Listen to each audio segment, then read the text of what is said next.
후보 안철수입니다.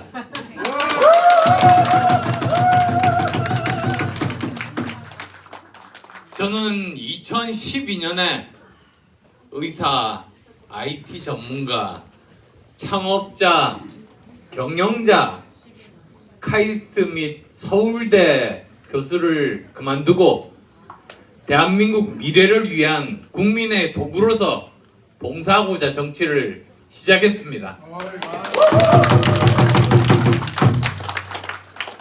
여러 가지로 부족한 점이 많은 사람이지만 대구 코로나 사태 때 목숨을 걸고 의료 봉사를 하면서 보여드렸듯이 봉사라는 초심을 지키기 위해서 끊임없이 노력해왔다는 것 확실하게 말씀드릴 수 있습니다.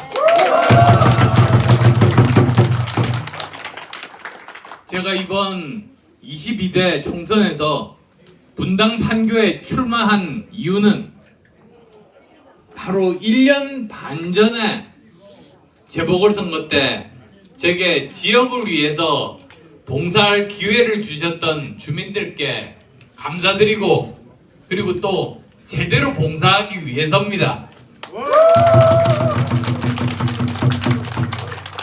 저 안철수는 늘 말보다 행동이 앞서는 삶을 살았습니다. 의사로서 생명과학 분야에서 박사학위를 받았습니다. 안랩이라는 IT 벤처기업 창업에서 국부 창출에 기여했고 바로 여기 지금 삼평동에 본사가 있습니다. 그래서 양질의 일자리도 만들고 세금도 성실히 납부하고 그 중에서 제가 제일 보람찼던 게 사내 결혼이었습니다.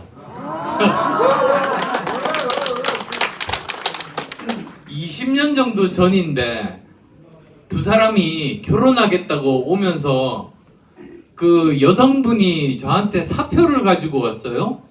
그래서 왜 사표를 내냐고 하니까 기억하시죠? 20년 전만 해도 부부가 결혼하면 한 사람이 사표 내는 게 사회 관습 같은 거였거든요. 그런데 저는 이해가 안 가더라고요. 그래서 이 뭐냐고 그냥 찢어버리고 일하라고 그랬습니다.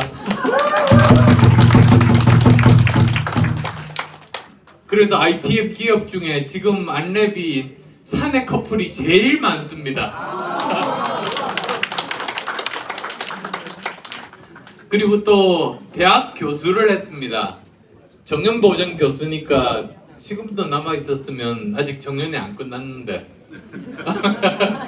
그래서 후학 양성 그리고 또 대학 원장으로 교육 행정도 성공적으로 해냈습니다.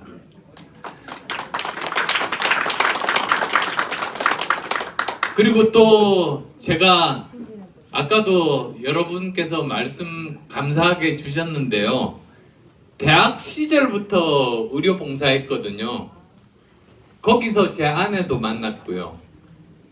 그래서 V3 백신 소프트웨어 만들어서 국민들께 뭐 어떤 분은 그러시더라고요. 수천억, 수조 벌 수 있다고 하는데 그거 생각 안 하고 무료로 봉사하고 재산 절반 기부하고 목숨 걸고 대구 가서 코로나 의료 봉사하고 그런 공익적인 삶 말이 아니라 실천했습니다.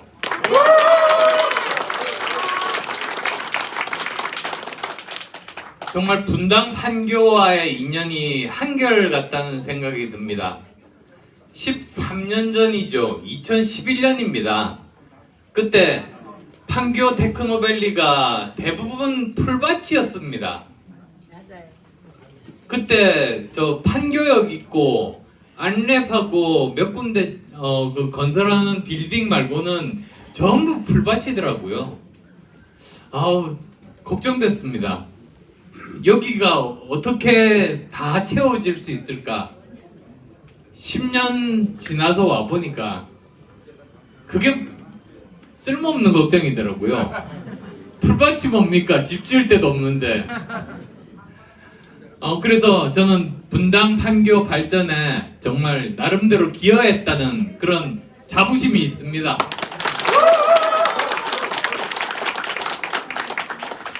그리고 대통령직 인수위원장 재작년에 할 때 저는 분당에 오리라고 생각을 전혀 못했습니다. 근데도 이렇게 국정과제를 전부 보고를 받고 살펴보니까 정말 이 판교에서 그 노후신도시 재건축을 하는 것이 민생에 정말로 중요하다, 그런 생각에 최우선 국정과제 중에 하나로 그렇게 올렸습니다.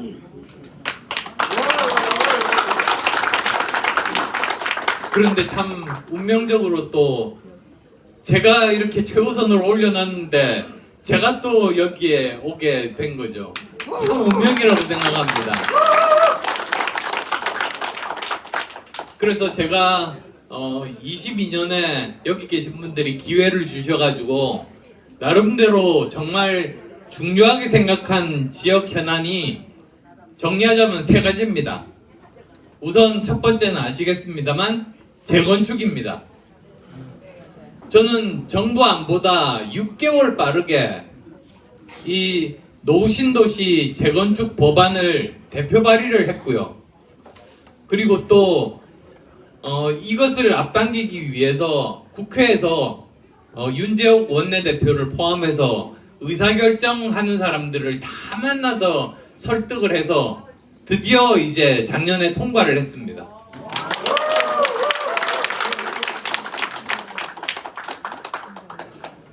그렇지만 이제부터 저는 시작이라고 생각합니다. 아시지만 지금부터 해야 될 일은 이제는 법안이 통과가 되고 난 다음은 더 많은 일이 놓여져 있습니다.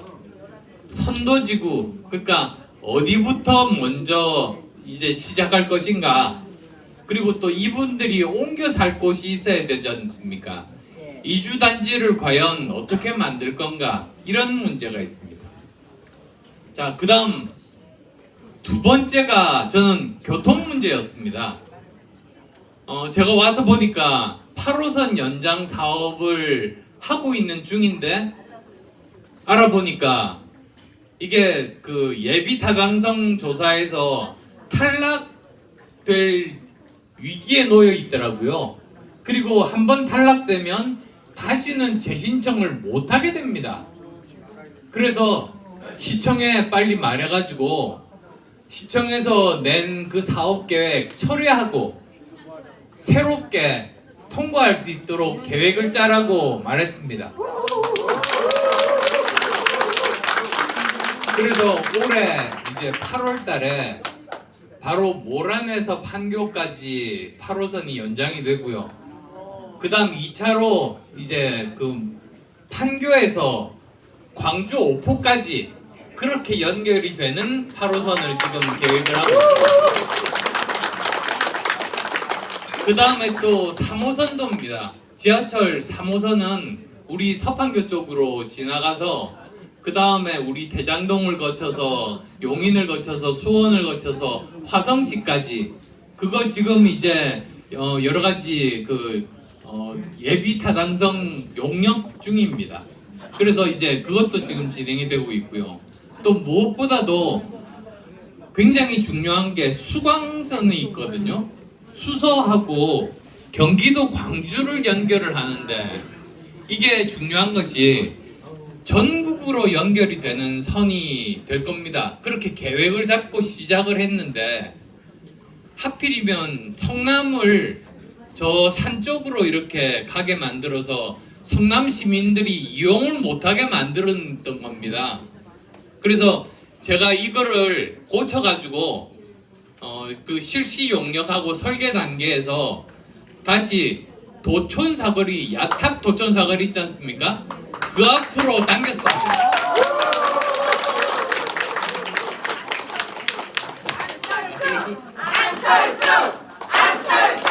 감사합니다. 그리고 또 서판교 계신 분들 여러 가지로 불편하시잖아요. 그래서 시흥 월곶하고 서판교를 연결하는 월곶선, 이제 조금 있으면 착공됩니다. 제일 먼저 서판교역부터 착공이 되고요. 그리고 그게 지하철 3호선하고도 연결이 될 겁니다. 그리고 뭐 다 아시다시피 이미 이제 결정이 된 3월 30일 날 바로 이 부근의 성남역에서 GTX-A가 드디어 운행이 시작됩니다. 그래서 GTX-A를 타면은 바로 그 다음 역이 수서역이고 바로 그 다음 역이 삼성역입니다. 그래서 성남이 교통의 중심이 될 겁니다. 그 다음 세 번째가 교육기관과 그리고 또 연구기관 유치거든요. 제가 미국에서 8년 살았습니다. 근데 실리콘밸리와 판교 테크노밸리가 뭐가 다른가 생각해 보니까 교육기관과 연구기관이 중요합니다. 지금 보면 실리콘밸리는 거기에 스탠포드 대학이 있고요, 버클리 대학이 있고요, 나사 연구소가 있어서 인재와 기술을 공급을 해줘서 지금까지 영속하는데, 우리 판교 테크노밸리는 회사들이 대부분입니다. 그래서 교육기관이 필요해서, 다행히 제가 카이스트 정교수 출신 아닙니까? 그래서 카이스트하고 이야기를 해서 서판교 쪽에 그 일식집, 한식집 있는 저 빌딩 아실 겁니다. 그 바로 앞이 텅 빈 굉장히 넓은 시유지 풀밭이 있거든요. 바로 거기에 카이스트 인공지능 연구원이 들어섭니다. 그리고 그 건물을 짓는데 700억 정도가 드는데요, 동원산업에서 기부하기로 했습니다. 그리고 또 카이스트가 또 가지고 있는 것이 부산에 영재고등학교가 있거든요. 그래서 성남에도 영재고등학교 세우겠다고 해서 지금 과학기술부하고 긍정적으로 지금 진행하고 있는 중입니다. 학교는 그렇다 치고 이제 그 다음이 뭐냐 하면은 연구소거든요. 근데 한국에서 제일 큰 연구소가 서울 홍릉에 있는 키스트입니다. 연구원이 2,700명 정도가 있는데 그 중에서 가장 최첨단 기술을 연구하는 연구원이 한 500여 명 정도 되거든요. 근데 거기가 오기로 했습니다.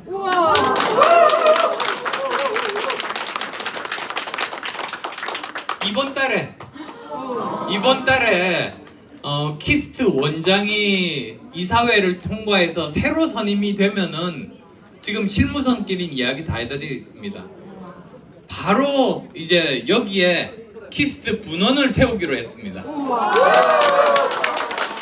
그렇게 되면 아마 실리콘밸리처럼 영속하는 그런 곳을 만들 수 있지 않을까, 저는 그렇게 기대하고 있습니다.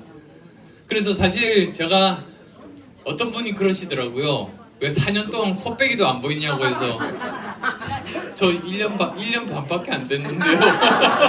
4년은 아닌데요. 근데 남들 4년 동안 해도 못할 일들 1년 반 만에 거의 다 해냈거든요.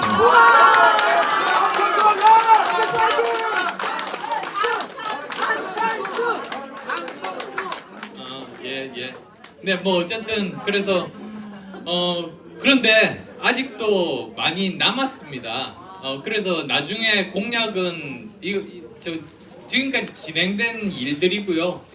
나중에 이런 세부적인 사항들에 대해서는 이제 따로 말씀드릴 텐데, 그 약속들이 사실 지난 1년 반 전에 제가 했던 그런 약속들이니까 앞으로 4년 동안 이 일을 제가 완성할 수 있도록 도와주십시오.